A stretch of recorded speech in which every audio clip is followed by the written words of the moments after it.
The Lord be with you. A reading from the Holy Gospel according to St. John. On the first day of the week, Mary of Magdala came to the tomb early in the morning while it was still dark, and saw that the stone had been removed from the tomb. So she ran and went to Simon Peter and the other disciple whom Jesus loved, and told them, "They have taken the Lord from the tomb, and we do not know where they put him." So Peter and the other disciple went out and came to the tomb. They both ran, but the other disciple ran faster than Peter and arrived at the tomb first. He bent down and saw the burial cloths there, but did not go in. When Simon Peter arrived after him, he went into the tomb and saw the burial cloths there, and the cloth that had covered his head, not with the burial cloths, but rolled up in a separate place. Then the other disciple also went in, the one who had arrived at the tomb first, and saw and believed. For they did not yet understand the scripture, that he had to rise from the dead. The Gospel of the Lord.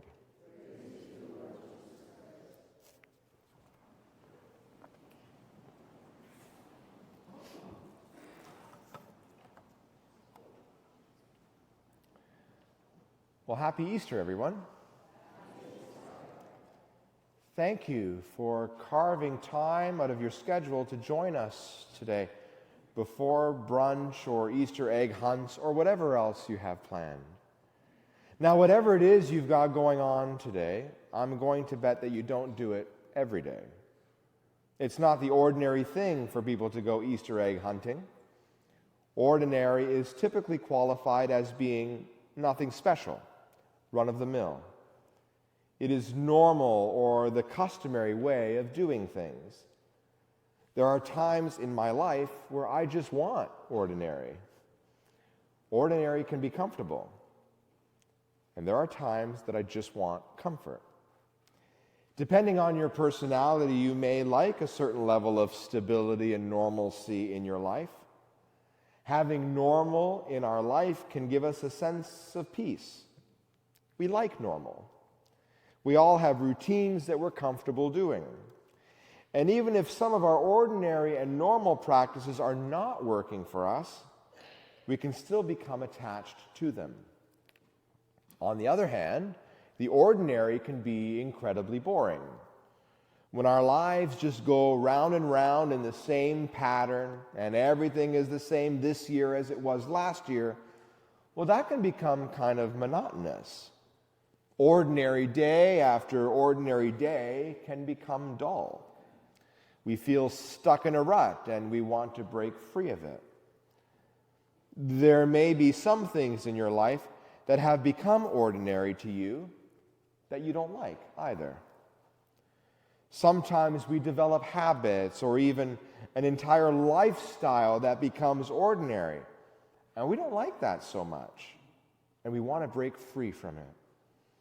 If ordinary isn't working for us, it can actually feel pretty oppressive. Maybe you feel like you have an ordinary marriage or an ordinary job, or you live in an ordinary town, and you're looking for something more, something exciting. Easter is about the celebration of something extraordinary to save us from the ordinary. When normal wasn't working for the world, when the world was caught up in the same old that led to nowhere, God decided to do something extraordinary. God saw that the ordinary practices of most people were leading them to dead ends, and so he did something that no one else had ever done. He sent Jesus, his Son, into the world. Jesus lived on this earth for 33 years, spending most of that time living an ordinary life. And then he went public, and he taught like no one had ever taught. He lived like no one had ever lived, and he loved like no one had ever loved before. He had insights into life that people just didn't have before. He told stories that forced people to change their assumptions about God and how life worked. He had an ability to attract crowds and crowds of people, like all great leaders do. He had an ability to attract people from all walks of life, from the most educated to the most marginalized, to the poor, to the sick, and to people who were hated by the rest of society. People who were nothing like Jesus liked Jesus. And they wanted to be around him because there was just something extraordinary about him. Peter, in today's first reading, says that Jesus went about doing good and healing people and acting with God's power. When people encountered Jesus, they were amazed and impressed that he spoke with such authority and with such wisdom, almost as if he knew how the world worked. There is no record in the Gospels of people meeting Jesus and being bored by him, thinking that he was just ordinary. In today's pop culture, Jesus is often portrayed as this vanilla, wimpy, nice guy. Unfortunately, that image has been projected because many Christians have given a picture of Christianity as a religion that's all about being nice, because Jesus was nice. Folks, nobody encountered Jesus and thought he was nice or ordinary. He was bold and provocative. He was radical and a revolutionary. People met him and were amazed by him. Others walked away healed of their diseases and healed of heart, convinced indeed that he was the Son of God, that he was the Messiah.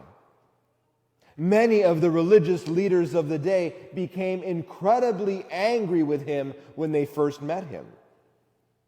In fact, he was so extraordinary that they found him to be a threat to their power, and so they worked together to kill him. Jesus certainly invoked a wide range of reactions, but not one soul ever walked away from Jesus thinking that he was just ordinary.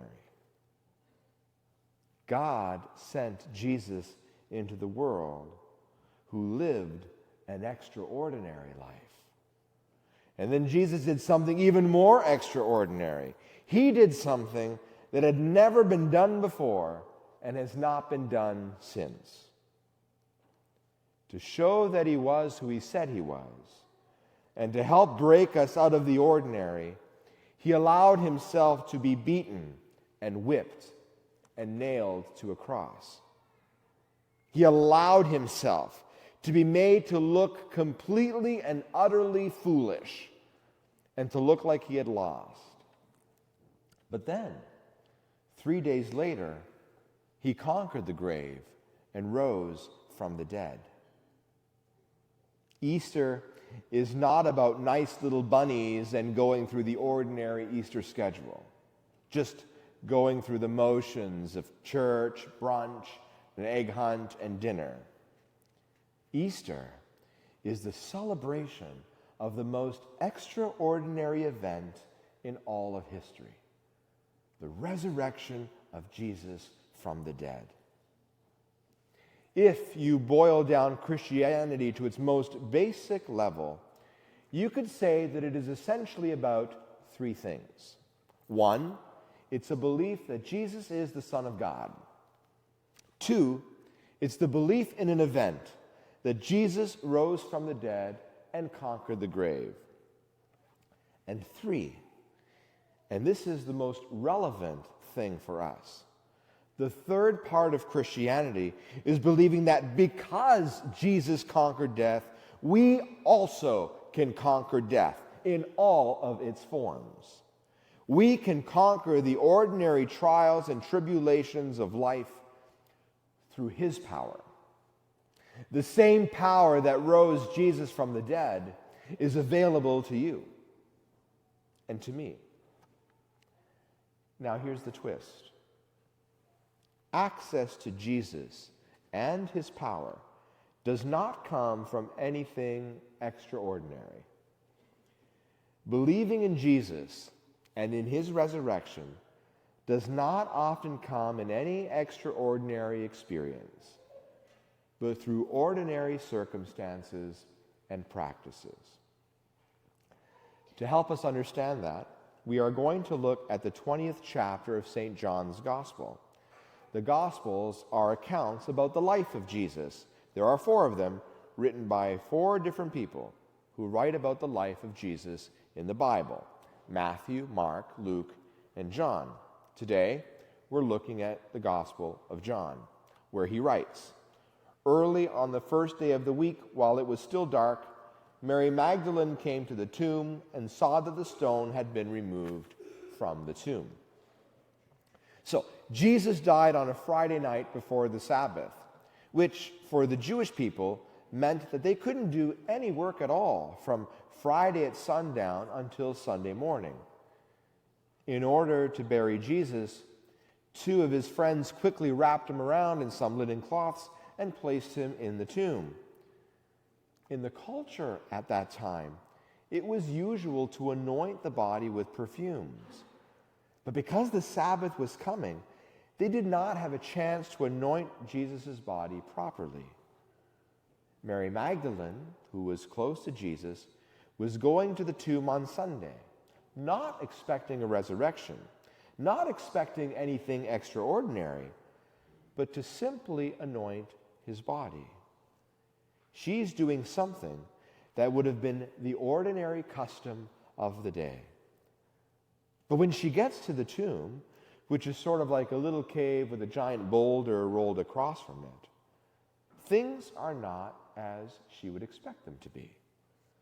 The rock that had covered the tomb had been completely rolled away. And when she looked in the tomb, the body was gone.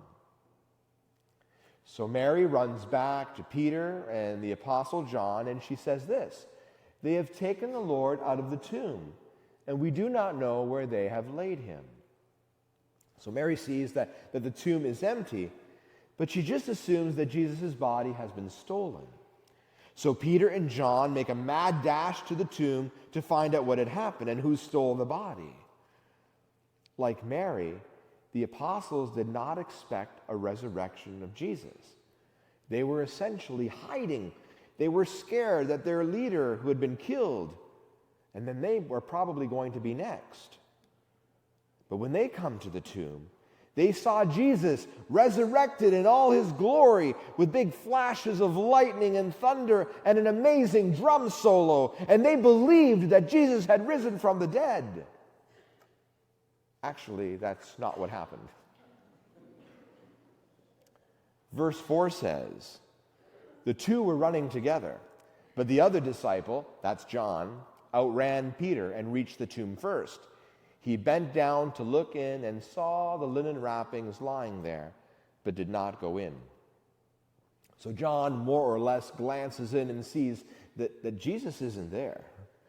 But there are some cloths that Jesus' body had been laid in. Well, the next verse tells us, "Then Simon Peter came, following him, and went into the tomb. He saw the linen wrappings lying there, and the cloth that had been on Jesus' head, not lying with the linen wrappings, but rolled up in a place by itself." So Peter is a little bit more observant here. So just imagine, right? Just imagine that you come home one day and things are a little bit out of place. They're slightly rearranged. And so you start examining it a little bit more. And that's exactly what's happening here. Peter is looking closely here, because common robbers wouldn't come into the tomb and take the body, but also take the time to neatly fold the burial cloths before taking off. Robbers would have stolen the cloths, the only thing of value in the place. They would have left the body behind. The next verse tells us, "Then the other disciple," again John, who reached the tomb first, also went in, and he saw and believed. We see in this whole account this deepening insight and understanding of what they're looking at here. First, the disciples glance at the scene. Then Peter takes a closer look and begins to think about what is actually happening here.